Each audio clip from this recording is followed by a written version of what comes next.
I can't even see my slides. That's the problem. Okay. So I'm going to give a quick talk before Casper comes up and joins me. I'm going to come down here so I can see what I'm talking about. A real sort of quick overview about where technology is heading, how we can use it to reinvent healthcare and medicine as we move forward, and then some of the implications around wearables and beyond. So let's see if my slide clicker works. There we go. So, I'm a physician, went to medical school down the road at Stanford, and had a chance to do my residency in Boston at Massachusetts General Hospital.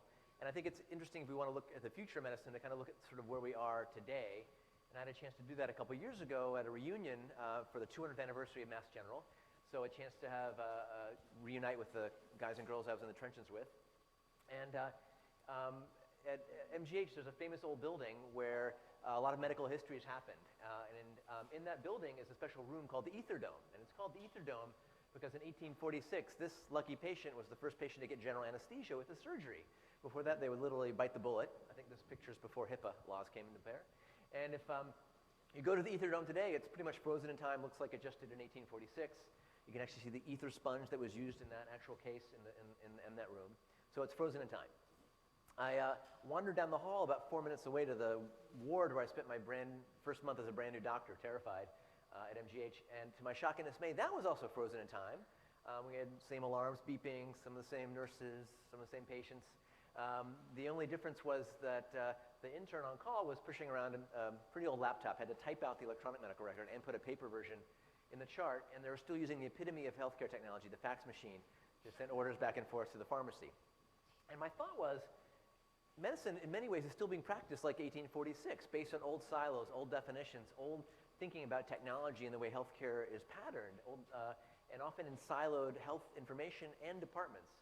And we're in this new connected age, this digital age, this wearable age. We can think of healthcare outside of sitting in a waiting room and waiting an hour for your 10-minute visit, outside of the usual bucket of body parts and specialties. And the world of wearables and big data is all coming together to hopefully help us reshift and reimagine healthcare to address some of the huge challenges we have, from cost to the aging demographic to access to care. There's a big shortage of doctors in most parts of the country, actually.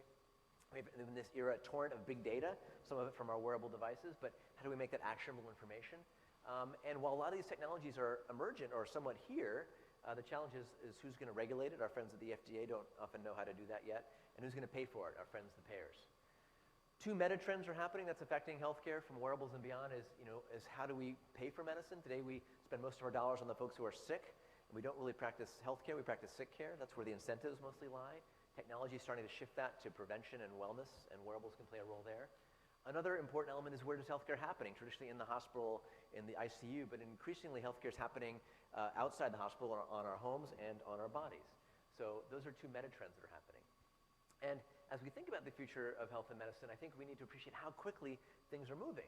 I came back to Stanford 10, 12 years ago for fellowships in hematology, oncology, and bone marrow transplant. And I just realized, what did we have back in 2001 when I was a fellow? That was the first year that the iPod came out. I was kind of shocked when I saw the Steve Jobs movie, and it was only 2001. And the iPod has been living example of exponentials at play. Moore's Law is very much alive still. The fact that our smartphones in our pockets have 1 billion times the price and speed of our best supercomputers in the 70s, and now shrinking into our wearables and patches, is really impactful. And that power of exponentials is increasingly powerful in terms of causing disruption. And so you need to be thinking about not just Moore's Law, but many other technologies that are moving very, very quickly and are at their convergence. And I think wearables is a perfect convergence of sensors and big data and connectivity, is where we have the opportunity, no matter what field you're in technology-wise, to reinvent healthcare. Because we've been reinventing all the things lately in the last 10 years. How we read books. Amazon now sells more ebooks than regular books. We disrupted how Blockbuster's gone bust, how we pay for things with Square. Last time you went to a travel agency might have been 10 years ago. Uber is a great example of a disruption for our friends in the taxi business. They didn't invent the cell phone, mobile, online payments, mapping, any of that. They just layered it up, and they made it somewhat delightful to take Uber. I'll take it home tonight. And imagine what can be the Uberization of healthcare. Just one image to sort of exemplify what's happened in the last decade. That's the Pope inauguration, or whatever you call it, in 2005, and the next Pope in 2013. Same scene, technology difference.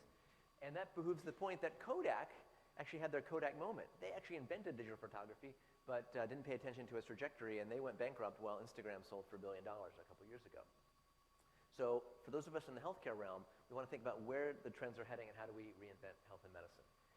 A couple exponentials that are at play, both in the wearable world and beyond, are that of human genomics. The price and speed of sequencing has dropped at twice the rate of Moore's law, to the point where you can basically get a $1,000 genome today.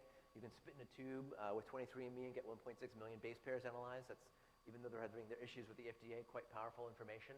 But when someone comes to me as a physician with their genome on their disk drive, what do we do with that? How do we start to make sense of that is a big challenge. And it goes beyond genomics. We're getting low-cost proteomics, environmental data, the exposome, and our wearables and sensors and phones can tell where we've lived, which has a lot to do with our health. Imaging data, biomarkers, our microbiome, the bugs in our gut, can play a role in predicting and being used to mediate elements from obesity and beyond.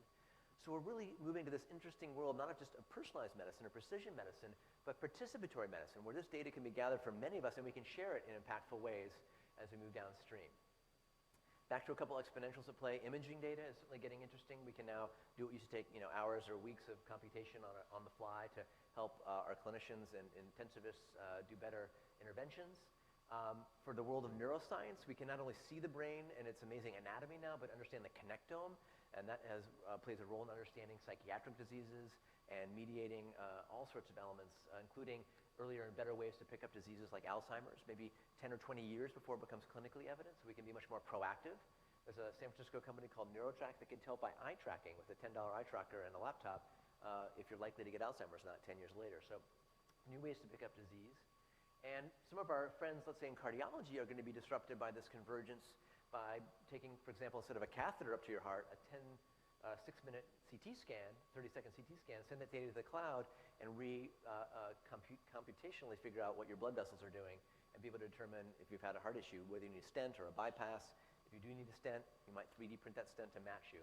So lots of convergence again on the exponentials, including new ways to do an MRI, reconstitute the anatomy, but also every component of the heart, and this will replace ultrasounds in the next few years. Now, we're talking here about wearables, and of course, our wearables are often being mediated by our smart devices, which 10 years ago were pretty much still the Palm Pilot. It's only been 6 years since Android and iPhone platforms have come out, and now about 80% of doctors bring tablets to work. All the medical students at Stanford get an iPad their first day of school with all the data on it for their curriculum, and the cheapest tablets today are being sold at $35 in India. So a lot of power of convergence in the mobile sense, and that's really enabling, in terms of mobile and wearable healthcare, new feedback loops, whether you're diabetic and now you can record your blood sugar on your smartphone or from wearable devices that are emerging. And when you have a dashboard for your data, you can start to manage your diabetes in smarter ways and hopefully incentivize your clinician to have that information and make sense of it. So there's a lot happening with this convergence of mobile connected data and empowering the patient to be the CEO of their own health and own their information. And as we're able to do more of that with connected devices and apps, we're in the era of prescribing devices and apps that might help mediate, pregnancy, which hasn't changed in many years, or pre-op or post-op. I think almost all of us have used OpenTable. The most successful healthcare IT company that I'm aware of in terms of valuation has done OpenTable for healthcare, ZocDoc, so you can make an appointment with a doctor down the street. I used this for the first time 3 months ago. I had a little lump on my neck for years. Finally used an app to help diagnose it. So I didn't go see a dermatologist. I did it through an app, through telemedicine. I then went to ZocDoc, found a plastic surgeon, made the appointment, had the little cyst taken out, all done with one app and one visit. So we're starting to lower the sort of friction in healthcare. And we're making it more engaging and fun, whether using lessons from Farmville to make Healthville, or using elements like Microsoft Connect to take things like physical therapy, which are lousy and not much fun to do, and maybe making that fun and engaging and measurable. So the Connect, off-the-shelf technologies like the Connect or the Leap Motion from guys down the street can be leveraged in smart ways to be hacked in the operating room to control imagery, or other ways you might come up with. And as we think about all these new technologies, both wearable and connected to our phones, we're in this era of digital health, or mHealth as it's often referred. And that's being exploded by a lot of connections. We can now have, for example, on our smartphone, connections to do our eye diagnostics, ways to look in our ears with a connected otoscope. So I've got one in my pocket here, I think. Basically an attachment for your smartphone so that you can look in your kids' ears if they have an otitis media, so it taps your smartphone. We're seeing the era now of EKGs, for example. This is a San Francisco-based company called AliveCore. So now with sensors on my phone, I can do a live EKG, which can be used if I'm a cardiac patient or if I'm a triage nurse or an ambulance medic. And this, as of 2 months ago, is FDA approved, and you can now buy it over the counter without a prescription. And if you don't read EKGs, which most of you don't, you can now press a button and for $2 have your EKG analyzed and sent back to you for analysis or to your clinician. So lots of powerful ways to blend what used to be only in the hospital or clinic and take it to the hands of the patient. In terms of this world of quantified self, with which many of us engage in, we're moving from quantified self to quantified health. So the Basis Watch, which is a company that I was an advisor for and just got bought by Intel, not only tells time, but your steps, your activity, your calories, and your heart rate. So that can be useful for training for a marathon, but also potentially if I could prescribe this to a patient with heart disease, that might be helpful in terms of mediating, adjusting their blood pressure and heart-related medicines. We all know that iWatch is going to come out and maybe disrupt many of these existing wearables, and as you heard 2 days ago, HealthKit was announced, and that's going to be an interesting platform to, again, enable the convergence and integration of this data from multiple sources. And with companies like Apple involved, they'll get more and more impactful because it can sometimes be simple technologies, like a blood pressure device that's now connectable to your app and to your doctor and yourself to give you a dashboard to your data. You can buy this in an Apple store or on Amazon for $60, and if your parents have hypertension, try this out. It can give you, again, a very impactful feedback loop. That's moving from elements for tracking asthma. This is a wheezometer under development for objectively measuring asthma, or when or where you might be using your inhaler. There's a GPS attachment, a company called Propeller Health. You can tell where or when you've used the inhaler. For those of you who have young kids, and I have a 1-month-old, I have this onesie that tracks vital signs, and there's a little bear that's coming out that can track those as well. So all these things can be quantified. The question is, so what? What does this data mean? How do we make it useful? Because these devices are, again, shrinking and disappearing into tattoos, wearable tattoos, which you could wear to measure data. I'm wearing a $2 patch from a San Francisco or a Bay Area company called Vital Connect. I'm wearing it right here. And you can switch Alt-Tab over to the live stream. Let's see if it's, no, I'm probably not going to work because I didn't connect my Bluetooth. But if I was to connect it, let's see if I can do it real quick, you would see my live data connected through my phone, talking my phone to the web, and can be picked up anywhere on the planet. So let's see if this connects right now. The battery might be dead, but bottom line, battery issues are always an issue. Let's just switch back. I don't have time to show this right now, but the one on the patch. So just, there we go. So anyway, this patch basically can give you all sorts of information from heart rate to stress to position. If I fall down and don't get up, I can call my mom or call 911. And this can be accessed anywhere with web connection. So powerful new modalities are combining and shrinking into wearable shirts, like there's the company upstairs doing wearable shirts, the patches and beyond. And we're moving from wearables, actually, to insidables. Convergent technology has enabled what's in my pocket here is a small pill called the iPill that you can swallow. You can take pictures on the way down and release drugs and communicate and show pictures, all in a swallowable device. This one's not used. So we're moving from wearables to insidables. A lot of the devices in our bodies will talk to us. And we're creating then digital doctor's bags that clinicians and nurses and patients at home can leverage in smart ways. And with this explosion of wearables and apps, we need ways to sort these. So a couple of months ago, I co-founded a company called Bionic Health, Bionic with a Q, and one of our first platforms is a discovery engine for apps, devices, and services in the wearable and connected space, where you can go and compare them, rate them, understand which one's right for you and your platform, and we're enabling physicians to prescribing devices, apps, and services that can then help incentivize and track your patients. It's not just vital sign data, it's blood data. We're now in the world of point-of-care diagnostics, whether it's small amounts of blood or saliva or urine.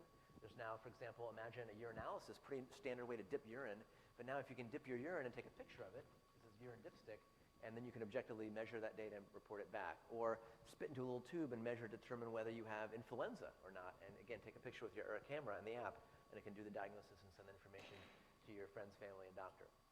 So in this connected age, this wearable age, we're moving to this era of a connected or sort of digital virtual checkup to the point where you can not just measure your vital signs and your blood work, but you can be connected to a physician. There's 4 or 5 startups in the last year, MD Live, Doctors on Demand, where you can do online FaceTime type talks to clinicians. There's examples here in psychiatry and beyond, and that's going to be a very powerful way to improve connectivity and touch points between patients and doctors and the whole healthcare system. Because technology is not the answer. We still need to include the human element in smart ways as we layer this all together. And of course, there's challenges. There's new pacemakers that are smaller. They have IP addresses. They might get hacked. Like Dick Cheney was afraid of his pacemaker getting hacked. That could have been a good thing, but that didn't happen. My friend Hugo Campus has an implantable defibrillator, but the company who makes it won't give him his own detailed data. Who owns the data from our bodies and our wearables is another interesting question. And then, again, what do we do with all this data? We're now in the era of exploding information. Our brains haven't had upgrades, though our devices keep getting upgraded. So we're entering the world of artificial intelligence playing an increasingly important role in healthcare. And we doctors are sort of threatened by AI, so I like to call it IA, intelligence augmentation, to the point where it's going to start helping us be smarter about picking the right diagnosis, and then when we have the diagnosis, picking the right therapy, and the whole realm is going to be informed by this as we go downstream. And this is being inspired by science fiction. You know, the medical tricorder from Star Trek is now turning into reality. There's handheld ultrasounds for $1,000. I've been involved with the X Prize to design a $10 million prize to incentivize folks to build home-based diagnostic platforms, and there's several companies that are in this foray, including one called Scanadu that started at our FutureMed program. They're already out, basically, soon to be in clinical trials with this device. This is one of the first on them produced, which can measure all your vital signs from a quick touch, talk to your smartphone, talk to your doc, and give you a lot of impactful information directly through a connected system. I mean, today, what do you have? Maybe a digital thermometer. There's a nice Kinsa thermometer that's doing part of that as well. And what was interesting about this company, they crowdfunded. They broke the record on Indiegogo for a medical device, $1.6 million, and 10,000 of these are shipping in the next few months as part of the clinical trial. So new ways to fund these, as many of you are aware of. But again, you don't want to be wearing multiple wearables and having to figure out all the APIs and data. We need to integrate this in smart ways. And where I think that heads is to just like our new cars. They have 200 sensors in them. You don't care about any of the sensors. You care about when your check engine light goes on and how to leverage that. So the idea of an OnStar for the body, I think, is where a lot of sensors and wearables are going to go. You're not going to care about any one piece, but the integration and what it means to do. So that brings us to an era of connected health. Again, it's not just individual data. It's understanding that in the context of the social network, because our social networks are really important to understanding behavior change and staying healthy, and our behaviors are much more impactful than our genetics. So a San Francisco company called Amada Health, which has recently raised, I think, $25 million, is prescribing behavior change for pre-diabetics and turning them around using wearables and connected scales. We're in the era now of rewiring our brains with augmented reality, so you see the future you in the mirror. Are you working out? Or are you having a donut for breakfast every morning? You know, what's going to happen? And you don't need to wait for the magic mirror. You can download, this is an app I think called Fatify. Here's me now, here's my 100 donuts later, right? I go, oh, I'm going to skip the donut, right? And what if someone's smoking and you can show what their skin's going to look like in a few years with 2-pack-a-day smoking or too much time on Facebook, right?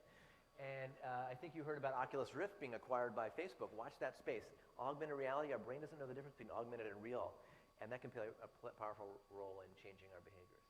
In terms of augmenting our connectivity, telepresence robots are playing a role in healthcare today, and they're getting cheaper and more available. And robotics, in terms of wearables, some of the ultimate wearables will be the wearables that can enhance our disabled to enhance their ability to interact in the world, whether it's using brain-computer interface headsets in advanced ways to measure a thought and actually provide a quadriplegic a way to control a robotic limb, and this is now in clinical trials.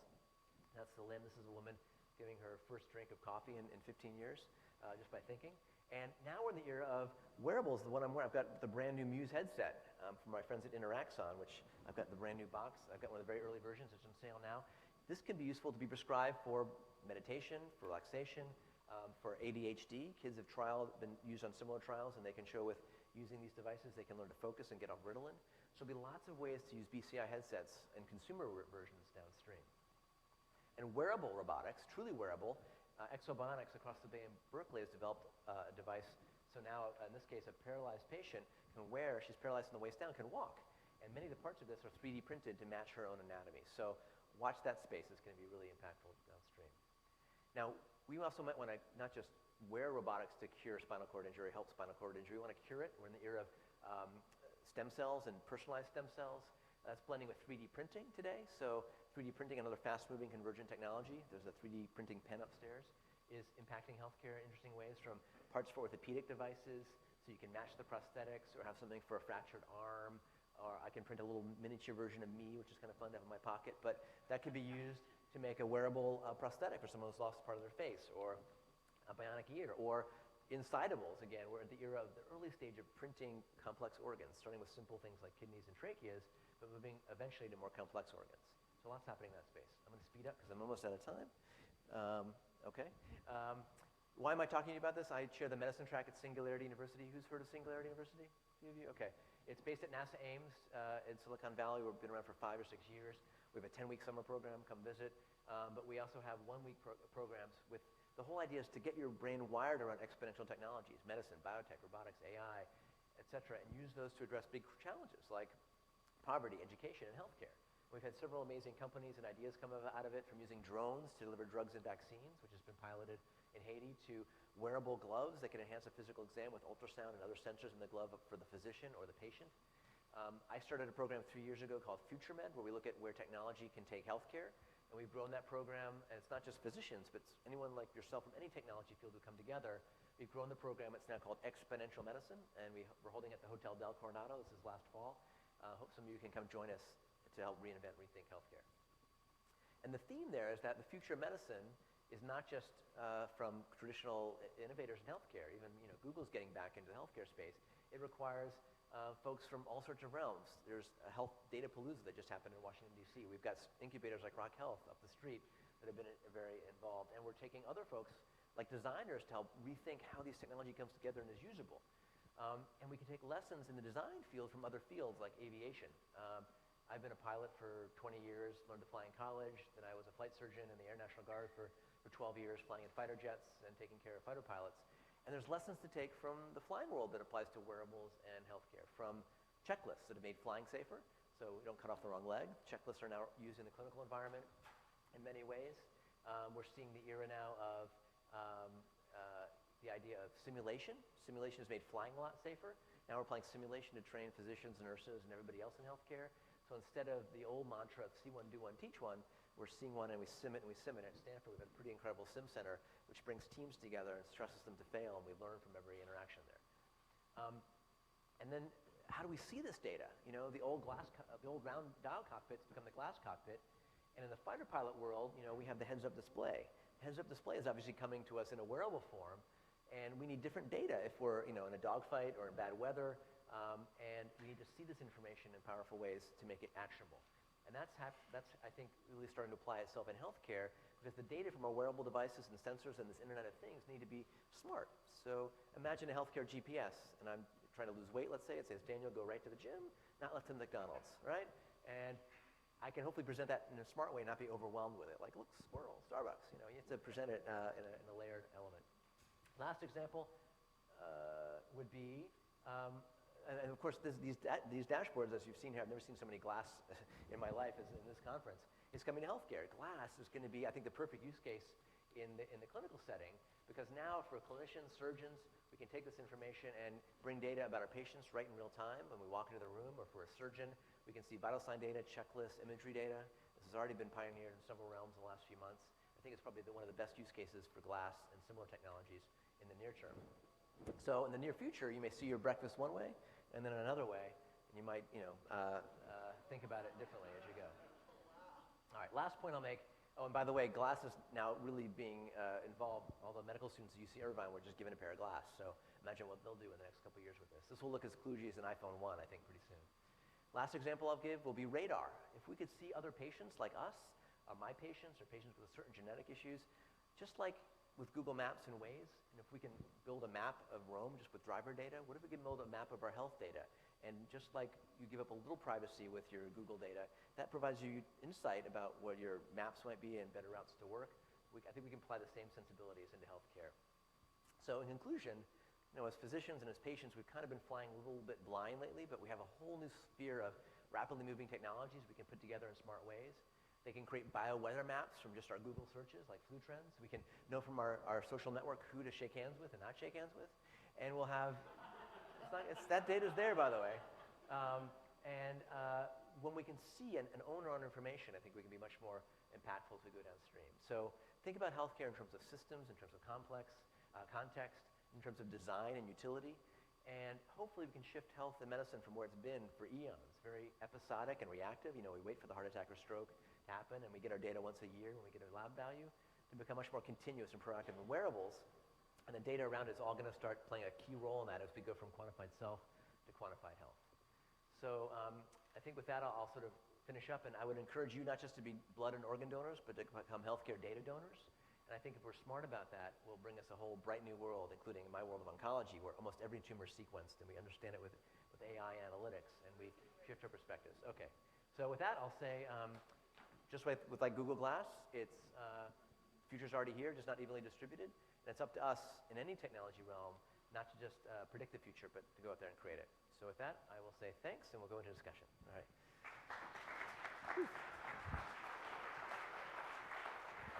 Sorry about that. Hi, everybody. Wasn't that a great talk? Pretty amazing. I'm Casper de Klerk. I work for Norris Venture Partners. We invest in medical devices and healthcare IT companies. Been doing it for about 30 years now. So we invest all the way from kind of the big data stuff that Daniel's talking about, hospitals with EMRs and doing meta-analysis of what's going on in the hospital, all the way down to the most simple consumer devices like we invested in Basis, we invested in the Misfit Shine, basic accelerometers and giving consumers the ability to monitor their own health. So as I was thinking about this and listening to the talk, one of the thoughts I had was, singularity was coined by Ray Kurzweil, who predicts that by 2030, computers will have emotions, and by 2045, man and machine will be one. I don't know if you've seen the movie She yet. It's not a great film, but it's pretty cool. Just an amazing kind of mind bender in terms of what your reality could be like. So what do you think the world could look like in 15 to 30 years? Is it going to be wearable, or is it going to be implantable? I think, a lot of the wearables, again, will disappear into our cars and our shirts, into our glasses. I mean, there'll be the integration of BCI into our glass and other sort of elements. I think the challenge in thinking 15 and 20 years out is our minds aren't very good at thinking exponentially, right? Yeah. It would be, if, even in 2000, again, before the iPod or the iPhone, hard to imagine how much innovation's happened on those platforms in the last 5 years or 4 years. So I think we often underestimate. Vinod Khosla likes to tell the story about mobile phones, and as they started to be adapted, the best minds and the consultants would say, 10% improvement next year would double. And they'd say 10%, it would double again. Right. And so I think it's the singularity element is the fact that these things are getting so much smarter, so much faster, so much more powerful and cheaper that it's sometimes hard for us to imagine how they're going to all come together. I think for healthcare, hopefully it will become a convergence of smart, seamless data from all sorts of elements. It could be your fridge knowing that you cheated on your diet at 2 in the morning, right, to the smart analytics that it's going to learn Casper versus Daniel. Right. My vital signs and data are going to be very different, and your check engine light will be different from mine. And so, and hopefully then the incentives also shift. Right now, most people will go to the ER and not care because their insurance pays for more of it. But some of the incentives can shift in terms of behavior change as well, and we'll be much more tuned into our healthcare information. That's cool. So, the advances in computing power will be fascinating. I still think there's the kind of basic biology problem of, hey, how do you make things biocompatible? How do you make sure you don't get rejection? Because I've worked in diabetes, sort of implantable glucose sensors, for example. That's been talked about for 20 years, and we're still waiting. So I guess I'm wondering, do you think that the chemistry and the biology will advance just as quickly?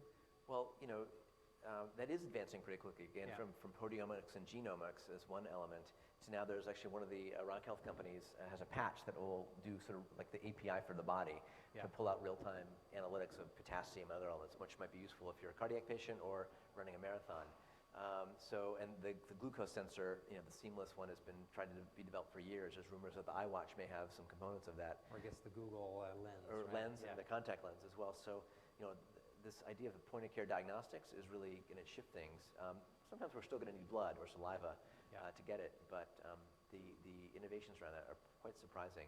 And the point-of-care genetics, it's not just going to be your genes that you have at baseline, like your 23andMe data. It's going to be what's produced, the actually genes that are on, and how to turn those on and off. Yeah. So do you think this is going to be, my view on this, just as an investor, is that consumer products usually, you can get a couple $100, but beyond that, it's people spend more on their pet than they will on their healthcare. So do you think is this going to be consumer-driven, or is this going to be medical establishment-driven? Well, it's starting again as consumer health devices. Right now, this is not, I don't believe, FDA approved, but imagine today the usual mantra is if a patient has anxiety or depression, I'll give them a med for Valium or some antidepressant. But in the near future, I might prescribe them this headset and an app and say, go meditate, and use the app to tune to their mind and help them get less anxious and have some mindfulness. And if that is more effective than giving an antidepressant, then the payers may start to kick in, right? And so it's all about aligning the incentives. Some of these technologies, it's hard to do a clinical trial on within the time frame of the technology itself. But I think as we learn that a connected blood pressure cuff, like I showed you, can improve outcomes and blood pressure, which has lots of implications and costs, that will start to be paid for. And I'll prescribe you a device, and that will be covered by your employer or your insurance company. And if you use it, and I show that Casper's done 10,000 steps a day, I might lower your premium. Kind of like some of the driving insurance companies will put a black box in your car, and if you're driving well, they'll lower your premium. That's starting to happen as well. So there's a bit of a big brother element to it, and that can really incentivize behavior change. It's interesting. I think Interactive Exchange talked about this recently, where they had a connected, if you have a Bluetooth connected scale, people lose weight, a certain percentage. What do you think happens when people have a Bluetooth connected scale plus a Fitbit? Do they lose weight just as fast or not as fast? Ooh, I would say it's faster because they get both together. Less fast. Less fast. Isn't that amazing? Huh. So, and I don't know what the right hypothesis is. Maybe it's that you've done 10,000 steps and you're like, I can have an ice cream now. So. Well, it depends if don't they lose tweet weight. their data. If they share it on if people share it. Yeah. And we talked about this before, but a lot of medicine is sort of one size fits all. I'll give everybody the same Lipitor for cholesterol. But with all these new wearables and sensors, this idea of behavior change, whether it's a Fitbit and Scale or others, I think we can start to tune that and have like personalized behavior change. We know Myers-Briggs for personality type. Yeah. I'm an ENTP, you're an ITJ, or whatever. What if we had a Myers-Briggs for behavior change so that the app itself, the interface, the technology you would choose for losing weight would be much more tuned to you and your sensibilities and could adapt with you over time, because most folks frankly get bored of these after a couple months or lose them or they drop battery. Right. And if they could stay sticky and learn you. Yeah, I think that's, so you talked a little bit about sort of contextual medicine. I think it's actually critical. What perspective do you have in terms of that data coming together? And is there, when you get when you get a fitness monitor, you get a bunch of steps, but that doesn't really tie to your weight loss, it doesn't tie to your nutrition. Is there like a tipping point where all this stuff, I've got so many sensors that are now aggregated, I really do get a better perspective on context and weight loss, and what would you guys predict in terms of when that happens? I think we're still learning how to pull the different data streams together and layer the analytics. I mean, you could take a company like Palantir that does stuff for spooks, but they can apply different data sets to sift meaning out of that. And I think we'll start to learn and again, contextualize that. Because again, if it's just data and you just see your step number, your sleep basics, it's like, so what?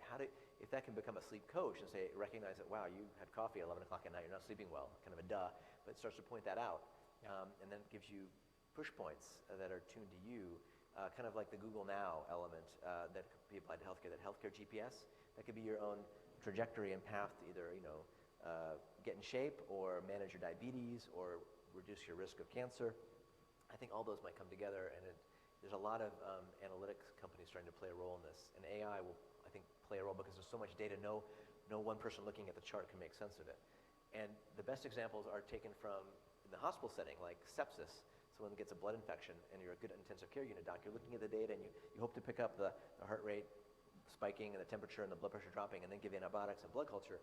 If you can pick that up an hour earlier by smartly analyzing the data, that can save that patient and save a lot of money. I think we'll see that, again, that proactive predictalytics, I like to call it, predictalytics from all this coming in to help shift behavior and, I like to say, stage 0 medicine, cure the well before they get sick. Yeah. Well, it's interesting, right, because you got on the far end, if you've got very sick patients in the ICU, you're hooked up completely, and people are willing to put up with a lot of friction or a lot of discomfort to get the data. What do you think? Where does that? I still get a sense that there's going to be a lot of friction on the consumer side to wearable stuff. I mean, we hear a little bit about, okay, is the Nike Fuel Band kind of the beginning of the end for accelerometers, or is it just the beginning and Apple's going to take it over? How does that shift, do you think? Does that? I think it shifts when seeing and having our healthcare data and information becomes infused in our lives. Just like, we didn't have social networking really until 10 years ago, and now it's in tweeting and these things that seem kind of foreign. Now we're sort of imbued. What if every time you pick up your smartphone, and the average person checks their email 150 times a day, it's giving you a bit of a pointer about how you're doing, both on your calories and your not just your steps, but other health-related activities that become sort of infused into sort of your daily being. Because right now we don't have much insight into our blood pressure or our cholesterol levels or how one thing that we're doing over a few days or months might impact things downstream. It's hard to make it sticky. Even things like Jawbone Up, which does a nice job with the UI and has your dashboard of friends, is something that most people don't even stick with over a long period of time. But I think if you can't unlock your Angry Birds game until you've done your 5,000 steps, that might be ways to incentivize change. Yeah, I mean, I do think gamification is going to be a huge part of this.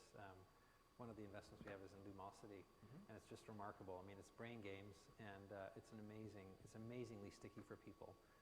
That I compare that to, say, again, an accelerometer or Fitbit, some kind of tracker, where I think at 6 months, about 20% of people are still using the product.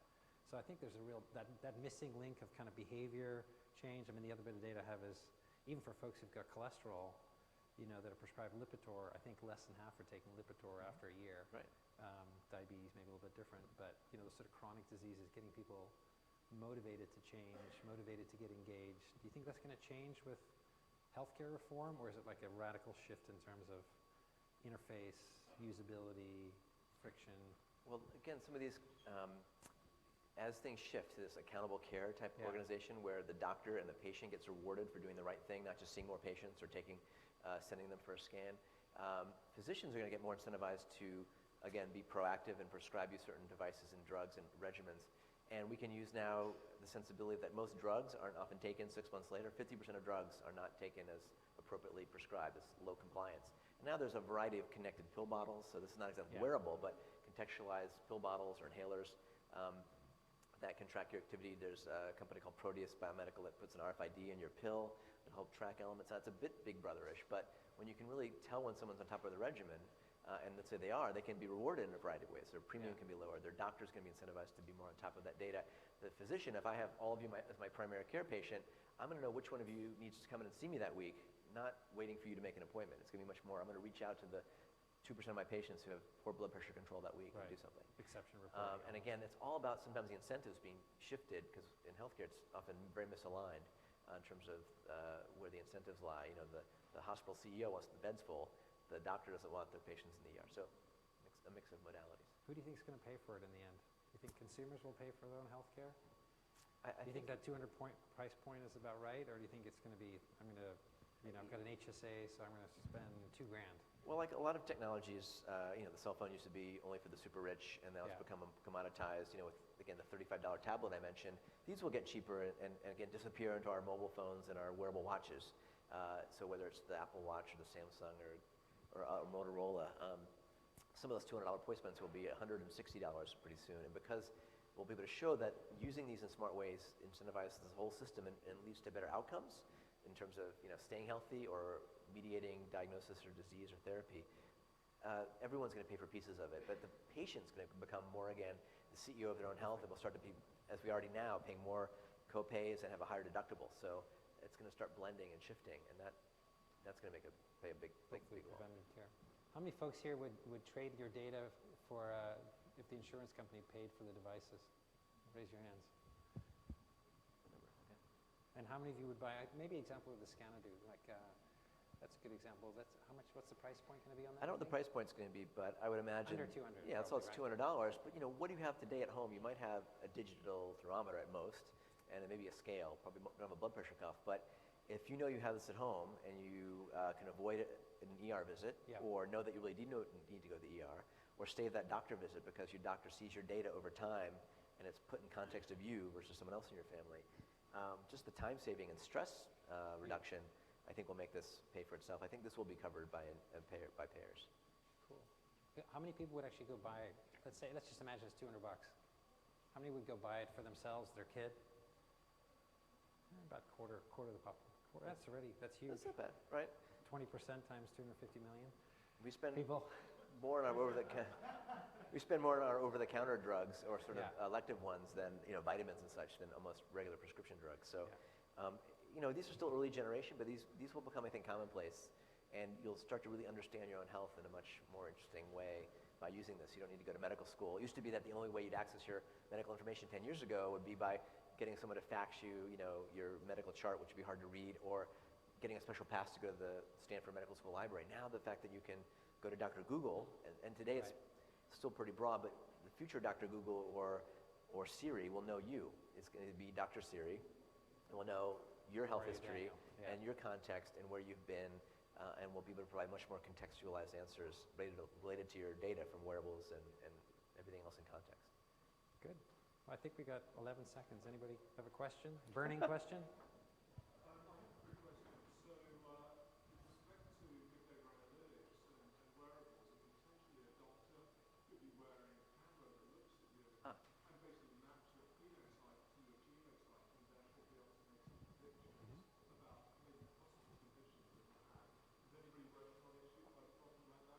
Well, one simple application of using Glazed today in the clinic, it's a good business model, is as a scribe.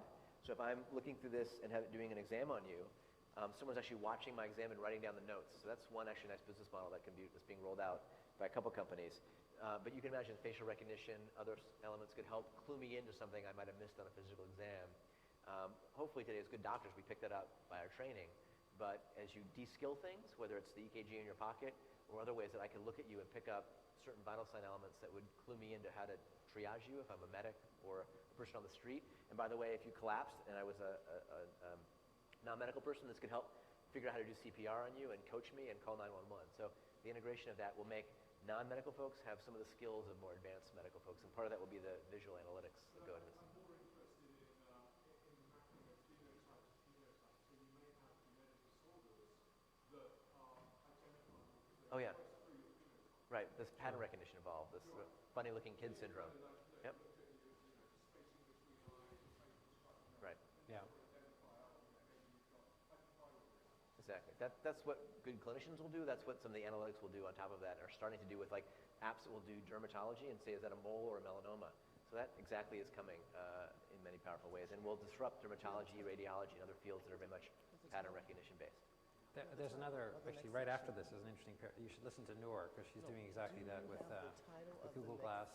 I'd say the other thing that's interesting, right, is that people are so complex, and I think this is terribly underestimated. So that's why I'm interested in this tipping point, which is, you know, people have lots of comorbidities, their phenotypes are completely different, their genotype's completely different. So to actually draw conclusions about a particular disease or phenotype, it requires millions of data points. So it's sort of, you know, it's going to be really slow until it just, I think you do get some kind of singularity event. But the last word I'll say on that is our way we've done medicine traditionally is to look at clinical trials and have sort of broad population base. The future is going to be practice-based medicine. I'll mine my medical database to find other patients like you and the real-time information and make kind of like that Google Map decision based on the traffic and the latest data, not just what's been published. So hopefully it'll become real-time, contextual, and smart based on all these technologies overlapping. Thank you, gentlemen, so much. Thanks. Were they amazing?